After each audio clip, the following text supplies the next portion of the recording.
Oke teman-teman, kita dengarkan program Gubernur DKI Jakarta Pramono Anung dalam mengatasi kemacetan. Kita dengerin. Gagasan calon Gubernur DKI Jakarta Pramono Anung atasi kemacetan di Jakarta. Jakarta tidak cukup untuk menyelesaikan persoalan macet di Jakarta. Aglomerasi telah ada, maka yang harus dilakukan adalah Trans Jabodetabek. Untuk itu, maka harus diatur dari ujungnya. Saya termasuk yang akan membebaskan 15 golongan yang sekarang ini sudah naik busway gratis, maka mereka naik MRT dan LRT juga gratis. Baik itu dari Bekasi, dari Tangerang Selatan, dari Bogor, dan dari manapun apabila fasilitas itu ada. Kenapa itu dilakukan? Supaya orang berkurang banyak masuk ke Jakarta bawa kendaraan pribadi.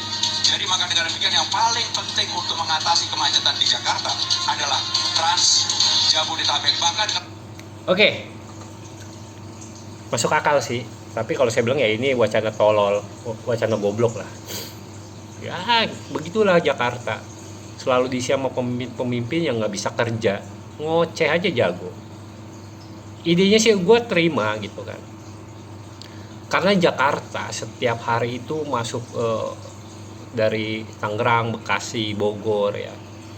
Pekerja yang membawa kendaraan pribadi untuk bekerja di Jakarta setiap hari itu jumlahnya luar biasa. Bahkan menurut data katanya hampir 35% dari seluruh pekerja yang ada di Jakarta itu 35% itu dari luar Jakarta. Itu 35% yang bawa kendaraan ya, yang bawa kendaraan pribadi seperti motor, mobil gitu ya. Ya luar biasa memang. Idenya sih oke lah, menggratiskan Transjakarta yang akan dibuka rute dari Bogor ke Jakarta, dari Bekasi ke Jakarta, Tangerang ke Jakarta itu gratis.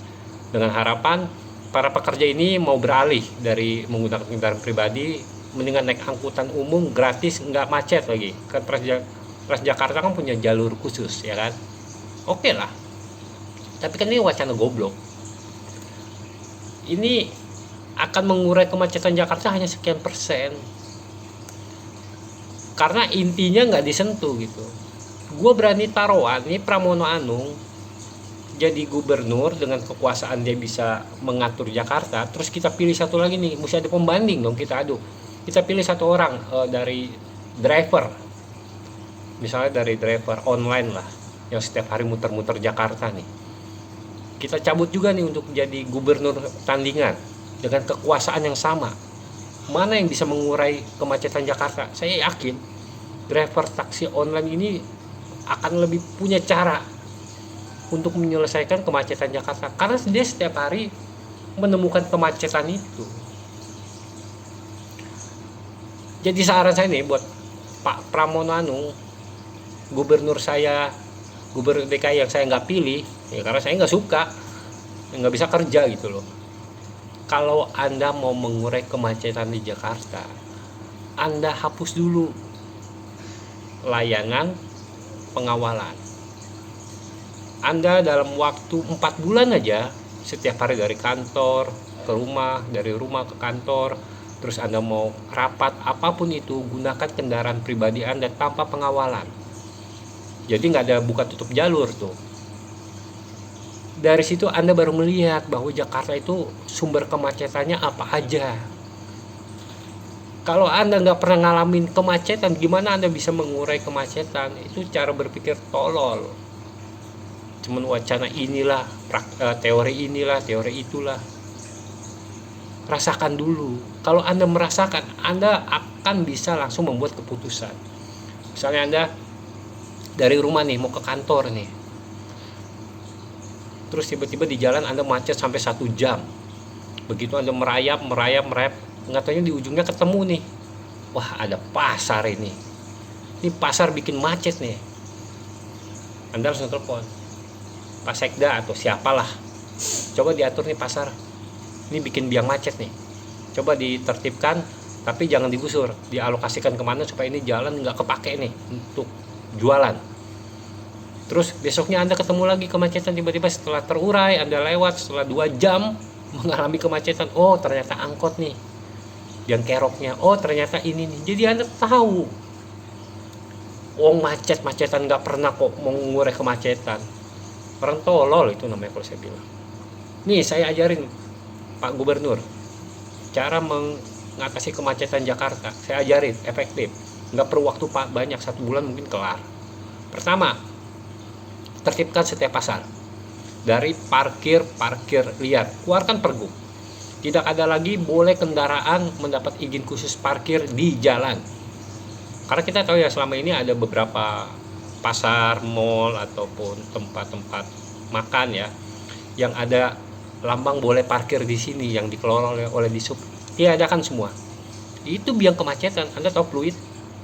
Itu sepanjang jalan tuh Muara Karang itu orang dagang makanan. Itu parkirnya sembraut di jalanan. Bikin macet kalau sore. Itu pertama. Yang kedua, atur jam angkutan barang. Bikin aja pergub. Bongkar muat kendaraan angkutan barang hanya boleh dilakukan atau boleh melintas di jalan raya setiap harinya di atas jam 8 malam. Ataupun kalau perlu jam 9 malam sampai jam 6 pagi.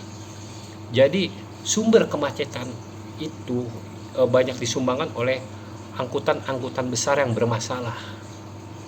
Ketika mereka melintas, bukan bodinya yang besar yang membuat macet, Pak, tapi kendaraannya yang tidak layak jalan begitu banyak dipaksakan untuk beroperasi. Akhirnya apa? Banyak kontainer di tengah jalan tiba-tiba mogok. Macetnya luar biasa. Truk puso, truk besar tiba-tiba mogok, banyak pecah. Karena nggak ada perawatan ini dari pemiliknya. Kalau malam hari nggak ada kendaraan yang banyak lalu lalang, mungkin mereka mogok ya sudah lah, masih agak bisa diurai. Itu yang kedua ya. Yang ketiga, terapkan kepada seluruh pengusaha angkutan umum, terutama yang kontainer, truk-truk besar. Kalau setiap kedapatan kendaraan yang mogok di jalan, mengganggu jalan, denda misalnya 10 juta atau 20 juta, keluarin pergub. Agar mereka selalu mengkondisikan unitnya agar jangan sampai menimbulkan kemacetan ketika unitnya bermasalah mogok. Itu sumber kemacetan. Setiap hari ada aja tuh di jalan kontainer mogok, pecah ban, bikin macet, Pak. Oh, saya kasih tahu lagi untuk mengurai kemacetan di Jakarta. Kopi dulu.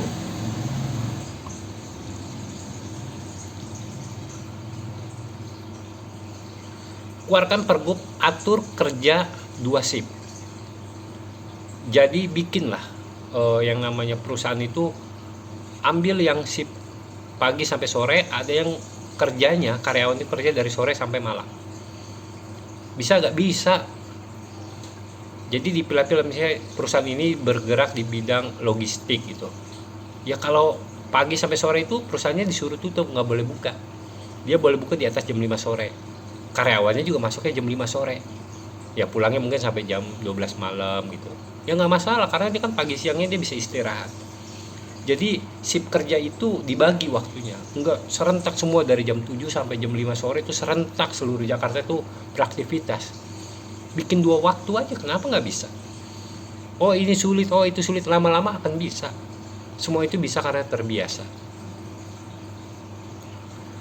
4 ini aja kalau dijalankan itu kemacetan Jakarta drastis turunnya, Pak. Selain program Anda itu yang Anda bilang tadi ya, Transjakarta oke lah, masuklah salah satunya.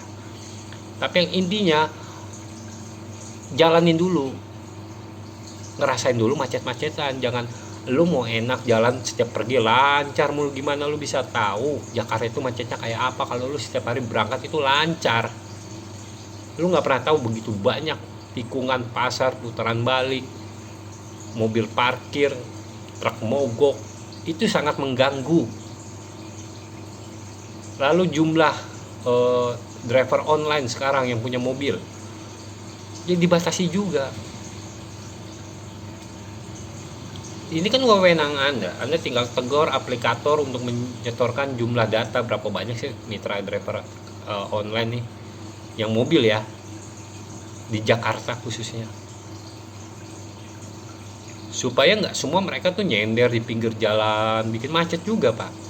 Jadi hal-hal seperti ini yang harus diatur, bukan menggratiskan Transjakarta, Pak. Saya kasih tahu ya, menggratiskan itu menguras APBD. Jangan Anda bikin program ini akhirnya banyak yang diuntungkan ya. Ada permainan di situ. Warga Jakarta cuma 3.500 bukan hal yang sulit untuk mereka membayar asalkan lancar.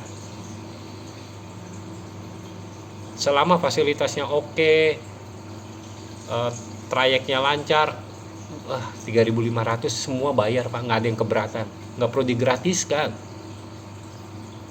Lebih baik daripada mensubsidi menggratiskan, alihkan ke pendidikan. Di Jakarta masih banyak sekolah-sekolah yang kurang ajar, yang orang nggak mampu itu nggak bisa sekolah hanya karena apa? Katanya gratis, tetap aja di dalamnya banyak Pak biaya-biaya. Itu yang harus dikerjakan. Ini baru satu masalah tentang kemacetan, belum masalah banjir. Nanti kita bahas masalah banjir. Gampang, ngebenerin Jakarta tuh gampang. Saya kalau dipilih jadi gubernur DKI Jakarta, ya 3 bulan kelar banjir sama macet, babat semua, nggak ada urusan. Karena selama ini yang membuat permasalahan di Jakarta, khususnya Indonesia, semrawut, nggak pernah selesai, karena pejabatnya ketika dia memimpin itu orang-orang lama yang sudah memiliki lingkungan para perampok. Akhirnya begitu dia buat kebijakan, ada perampok ini nih yang kesenggol, dia telepon nih Pak, aduh jangan dong, bisnis saya kena ini Pak, saya bisa rugi banyak Pak, kita kan kena lama Pak, kita kan CS Pak. Akhirnya kebijakan itu dilonggarkan lagi. Belum ada yang segila Ahok lah untuk berani tegas, semua ditabrak, mau DPR juga dia tabrak semua. Makanya tuh, aduh, Jakarta sempat punya gubernur oke tuh si Ahok, si kafir tuh. Cuman saya si Rijik itu, yang kerok itu, tua-tua bukan cepat mati itu orang. Udah bener Jakarta punya gubernur oke. Pakai acara di lecture-lecturekan pakai agama, Al-Maidah segala macam, tai itu Rijik tuh. Sampai kan saya ngomong tuh, yang kerok itu dia perusak negara ini tuh. Untung aja mantan presiden kita Pak Jokowi itu ngebubarin tuh FPI, kalau nggak makin gila itu. FPI itu biang kerok itu, semua dulu sebelum dibubarkan semua dimasalahin. Orang beragama Nasrani mau merayakan Natal aja digerebek-gerebekin. Dia siapa? Kata Kiai Haji Manudin Al-Bandani, dia itu ya pendatang, ngaku-ngaku keturunan Nabi. Nggak bisa buktiin sampai sekarang kalau dia benar-benar keturunan Nabi. Tes DNA ngaco, silsilah sejarah juga ngaco, mencangkokkan nasabnya ke Nabi. Kalian juga sih umat Islam yang terlalu bodoh gitu loh, mau aja jadi pengikutnya mereka, apalagi jadi pengikutnya si Bahar Smith. Lu ciumin kakinya, lu ciumin tangannya, tolol semua. Akhirnya lu apa, cuma dimanfaatin no. Apa yang dia lakukan? Jualan air biasa itu, harganya di marketplace 15.000 sebotol. Gila, katanya ini air dibacain doa tai. Air biasa itu lu, kalian semua dibohongin semua sama si Bahar tuh.